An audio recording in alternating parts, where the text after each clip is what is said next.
نوێژی مانگیران و خۆرگیران وەکو هەر نوێژێکی یاسایی ناکری، هەنیشتی جیاوازە با پێت بێژم.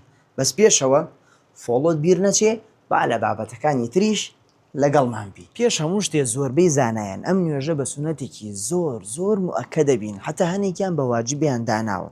پێغەمبەر صلی الله علیه وسلم فەرمێ نەخۆر و نەمانگ کە ئەگیرێ لەبەر هیچ شتێ ناگیری ئاەتێکە لە ئاەتەکانی الله سبحانه وتعالى لە کەونا ڕوئەدات کە هات بە سەرتانە ڕاکە نوێژ بکەن. پێغەمبەر صلی الله علیه وسلم لە سەردەمی ئەمڕوودا و ڕێویداوە و بەم شێوازەیە کە باس یەکەم نوێژەکە کریاوە. ئەم نوێژە بە تاکە کرێ و بە جەماعەت شەکرێ، باشتریش وایە بە جەماعەت بکرێت، خەڵکی بان بکرێت بوترێ لە مزگەوتەکان ئەسەلات جامیعە، بانگ و قامەتی لەگەڵان نیە. ئافرەتانی شەتوانن لە ماڵەوە بەتەنها ئەم نوێژە بکەن یان لە جەماعەتە لەگەڵ پیاوانە ئامادە بن. بەم شێوازاکرێ 2 ڕەکعاتە، بەڵام 4 ڕاوەسانی هاتیە ستێتانەگەێنن. بەدەست نوێژەوە ڕاوەسی الله أكبر. بزای دەستپێکی نوێژە خوێنی. دوای أعوذ بالله من الشيطان الرجيم بسم الله الرحمن الرحيم سورة فاتحة خوێنی. دوای سورة فاتحة هەوڵدەی سوورەتێکی دوور و درێژ بخوێنین. ئەگەر مۆبایل یاخود مصحفێکیشو بەدەستێ بۆ خۆت بیخوێنی، هەوڵدەی سوورەتەکەی ڕەکعاتی یەکەمت زۆر درێژ بێ کە تەواوت کرد.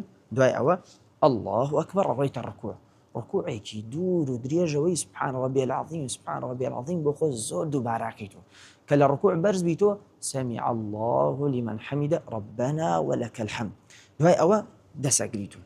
دوای بسم الله الرحمن الرحيم سورة فاتحة خوێنی. دیسان سوورەتێکی درێژ لە دوای سورة فاتحة خوێنی، بەڵام با لەوەی ڕەکعاتی یەکەم کەمتر بێت. تەواوت کرد ئەویش دوایەوە دیسانیشی الله أكبر هەمە ڕۆیتەوە ڕکوع. ڕکوعێکی درێژەوەی سبحان ربي العظيم سبحان ربي العظيم، بەڵام بام ڕکوعەت لە ڕکوعی ڕەکعاتی یەکەمت کەمێک کەمتر بێت. تەواوت کرد ێژی سمع الله لمن حمده ربنا ولك الحمد. هەنێکی باش ڕائەوەسی بەم شێوازە لە حزوری الله سبحانه وتعالى ئەو ساڕۆیتە سوجدە. الله أكبر چتە سوجدە. لە سوجدەیە هەوڵدەی سوجدەیەکی دوور و درێژ بەری لە میانەی سوجدەکەی ئەتوانی بە خۆت سبحان ربي الأعلى زۆر بڵێ یاخود نەزا بکەی. ئەگەر ئەتوانی بە عەرەبی نزاکە، ئەگەر ناتوانی بە کوردی بە کێفی خۆت هەوڵدە نزا بکە. دوای سەر بەرزەکەیدا لە سوجدەی یەکەم لە بینی دوو سوجدەکە هەوڵدە زۆر دابنیشە بغفر لي ربي اغفر لي زۆر بکە. دوای ئەوە بڕۆ سوجدەی دووەمیش بە هەمان شێواز تەواوت کرد، سوجدەیەکی زۆرت برد، سەرت بەرز بکەرەوە هەڵسەرۆ بۆ ڕەکعاتی دووەم.